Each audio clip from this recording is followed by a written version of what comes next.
What's up, guys? Back with another Halloween script that never came to be. This one is a different version of Halloween 4 that was actually written by just a regular Joe.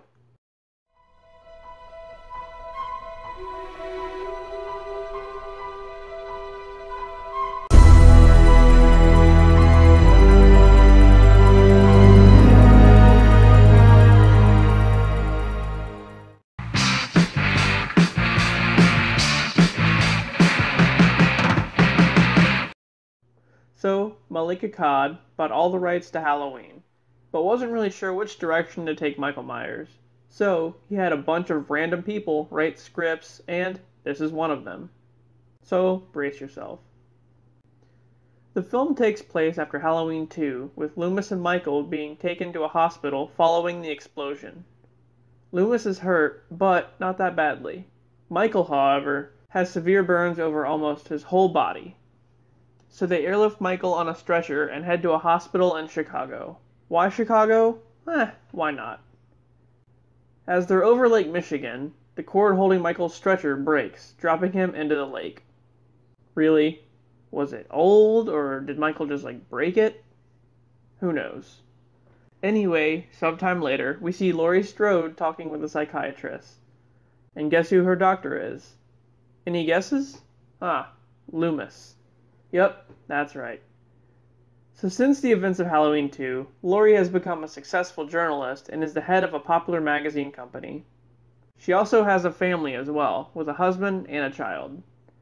So, she keeps having PTSD about the earlier films, but doesn't remember who Michael Myers is. At all.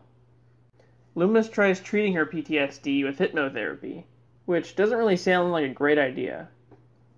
One time, during a session while she's under, she jolts out of her sleep and remembers Michael and everything that happened.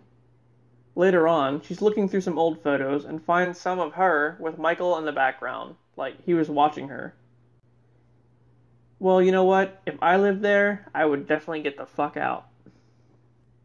So then, Laurie's doing an expose on a rock star. It doesn't really say who exactly, but it says it's like a Sammy Hagar type person.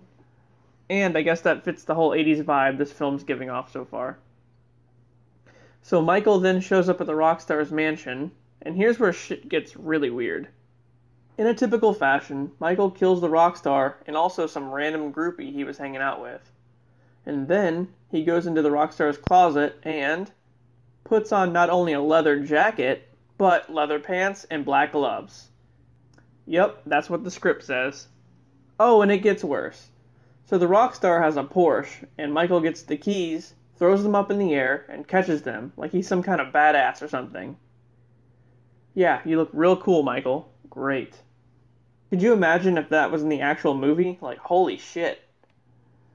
So Michael drives the Porsche, even though he doesn't know how to fucking drive, and he ends up next to Laurie in traffic. But she doesn't notice him at all. And then, as he drives away, he loses control of the car and crashes into a movie theater, killing 13 people or so. Ironically, the movie the people were in line to see was, wait for it, Halloween 4. I know. So after this, Laurie and Loomis realize that Michael is back, and she races home, where we get our final battle.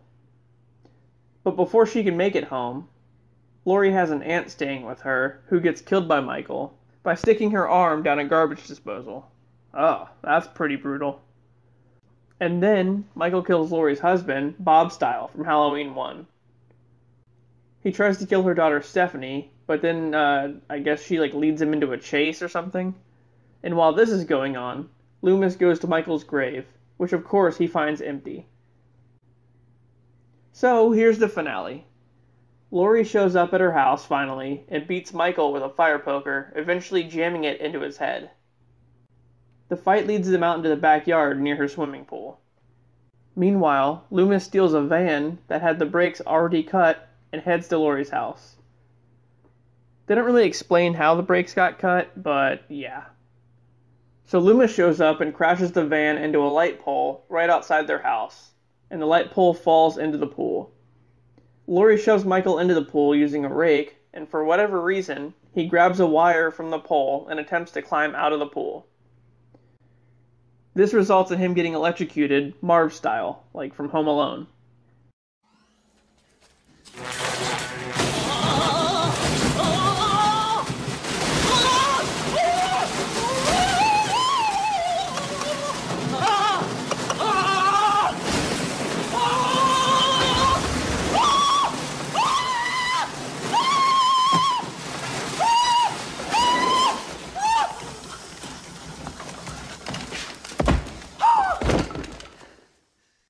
Yeah, like that.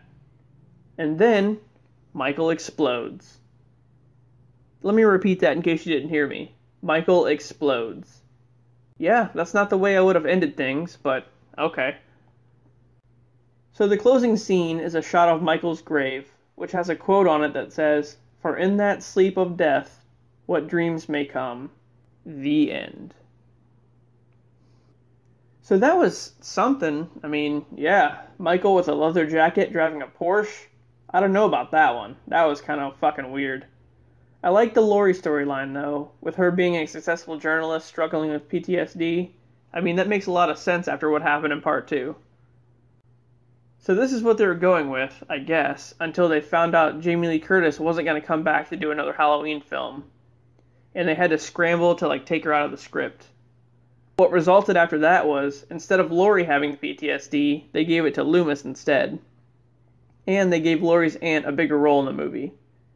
Also, in this rewritten script, Michael doesn't explode at the end. He falls over, and when the police show up, he's gone. So, if you ask me, that's much more like Michael-esque, and I think it works a lot better. Well, there you have it. Michael Takes Chicago. That's not the official name, but that's what I'm calling it. What did you guys think?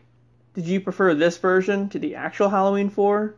Because if you did, you're fucking crazy. Alright guys, thanks for watching, and of course I'll see you on the next one.